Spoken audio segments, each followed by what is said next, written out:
2023 New ADB 160. Kung gusto nyo po ng mas excited kayo pa nag-ride, ito po ang bagay sa inyo mga idols. Adventure Scooter 160cc. At syempre napaka-formal ito. Talagang bagay na bagay sa mga idols natin dyan.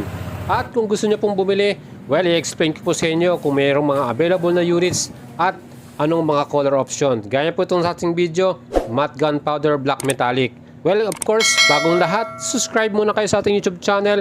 Pakihit nyo yung ating all button para lagi kayong updated. Mga idols, meron tayong FB page. Suportahan nyo ako dyan. Like and follow at pwede po kayong mag-PM sa atin kung meron kayong gustong bilhin. At syempre, meron tayong 3 color option or variants para sa ating ADB 160. Ito nga yung pangalawang kulay natin, matte pearl crater white. SRP for this year 2023, 164,900. Hindi pa rin po siya nagbago ng presyo at hindi pa rin nag-increase.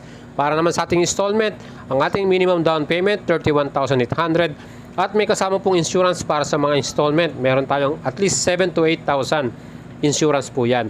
At sa ating monthly payment, meron tayong 6 months 26,000 plus, 12 months 14,624, 18 months 10,873, 24 months 8,941, 36 months 7,198 at may rebate tayo na 200 pesos kung maaga po tayo magbayad. Kung gusto nyo pong mag-apply ng installment, kailangan po nyo ng proof of billing, proof of income, bank statement ninyo. Of course, meron tayong barangay clearance at syempre co-maker natin. Mga ito, provide nyo yung mga requirements na yan para maka-approve kagad kayo. Well, itong ating bagong ADB 160, talaga naman po super trending at ang dami po talagang gustong bumili nito. Marami po tayo natatanggap na mga inquiries sa ating FB page dyan po sa Boyet Salabaria at nag-PPM sa atin saan po makakabili nito via cash payment or installment at saang lugar or saang kasa. Well mga idols, tignan niyo po ang ating video description. Ilalagay ko po yung mga Honda motorcycle shop na pwede niyo pong pagtanungan at pwede po kayong bumili dyan mga idols. At eto na nga ang katanungan, saan po tayo pwedeng bumili ng cash payment or saan po merong available na unit? As of today mga idols, nag-inquire po ako sa lahat po ng mga kasa. Almost ilan lang po yung merong available na unit at ang mahirap pa dito, naka-reserve pa siya. So mga idols, ang dahilan po niyan kasi yung supply from Honda Motors Philippines, halos wala pong dumarating na mga units or delivery from them. So sa mga kasa po, hindi natin sila masisi bakit wala silang maipakitang unit or wala silang may benta kasi nga wala pong dumarating na deliveries.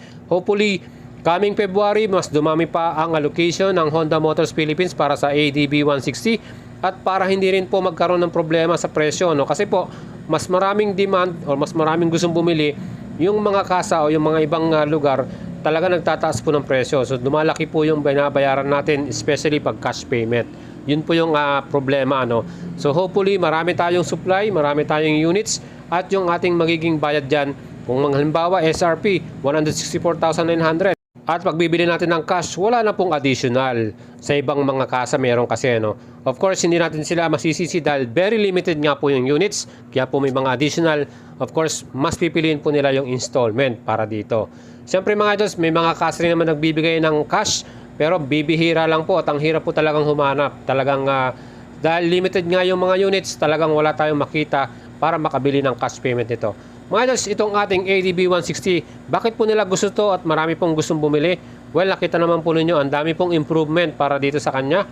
Of course, meron tayong single channel anti-lock braking system at napakagandang stopping power niyan. Very safe tayo. Additional pa dyan yung HSTC or Honda's Selectable Traction Control. Meron tayong traction control para sa ating ADB. At of course, isa pa dyan, lumaki yung displacement ng ating engine. ESP Plus na po siya.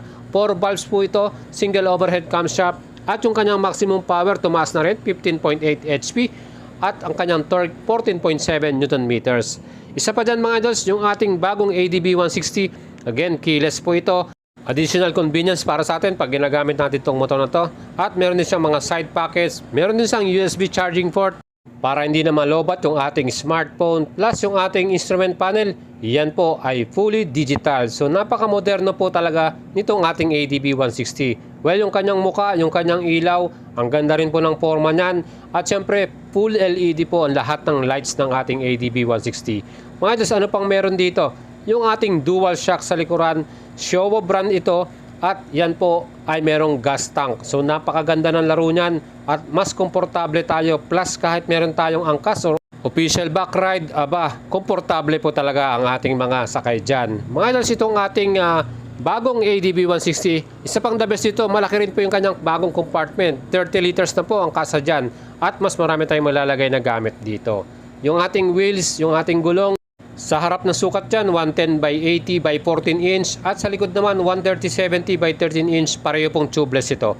Mga idols, itong ating bagong ADB 160, super sweet po talaga pag ito po ang binili nyong scooter. Pang daily service ninyo, pang forma ninyo, or kahit na pang long rides ninyo, no? Walang problema, malakas na yung makina natin. 156.9cc ang actual displacement niyan. Sigurado pong hindi ka na mabibitin kahit umakyat ka pa sa Baguio or sa mga lugar na medyo matarik, okay po ito. At yung ating handlebar mga idols, yan po, naked type na handlebar, ang gandang tingnan. At napakadali pong i-maneuver to. Even though kahit sa city po na ride natin, masikip yung kalsada, traffic, wala kayong magiging problema. Hindi kagaya ng ibang scooter na medyo bulky, ang hirap pong sumingit. Ito po, kayang-kaya na po ninyo to. Ang advantage itong ating bagong ADB 160, yan po, lahat na po sinabi na po natin. At yung gusto nyo bumili nito mga idols, maghintay lang po tayo, magpa-reserve na po tayo sa malapit na Honda store in your area. Or pwede kayo mag-PM po sa atin.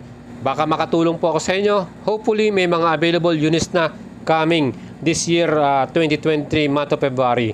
And mga idols, syempre meron pong kakompetensya itong ating ADB 160 from other brand. Gaya po ito sa Yamaha. Andyan po ang NMAX 155 with ABS and traction control. SRP po ngayon, January, 151,900. At kung gusto nyo pong bilhin ng cash, same price din po ito. At ating installment, down payment 41,800. At ang ating monthly payment, nandyan na po, 24 months, 7,465. 36 months, 6,016 pesos. Meron tayong 4 na kulay na pagpipilian para sa ating NMAX 155. Of course, meron tayong silver, green, black, at syempre yung power gray, yung gray color na glossy, with 155cc displacement, blue core engine, at equipped din to ng BBA.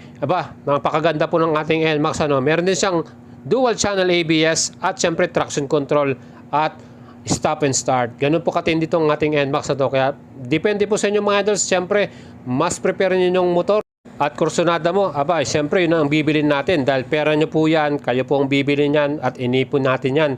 Kaya mga idols, magpa-reserve na kayo. Even though wala pang mga units masyado ng ating ADB 160, next month, abangan natin. Sana mas marami na pong allocation at delivery ang Honda Motors Philippines. Yan po yung ating feature sa inyo. Sana nagustuhan nyo. At kung gusto nyo pong bumili, share nyo po yan sa mga tropa ninyo, kaibigan na may balak na kumuha ng ADB 160 or NMAX 155. Mga idols, subscribe kayo sa ating channel.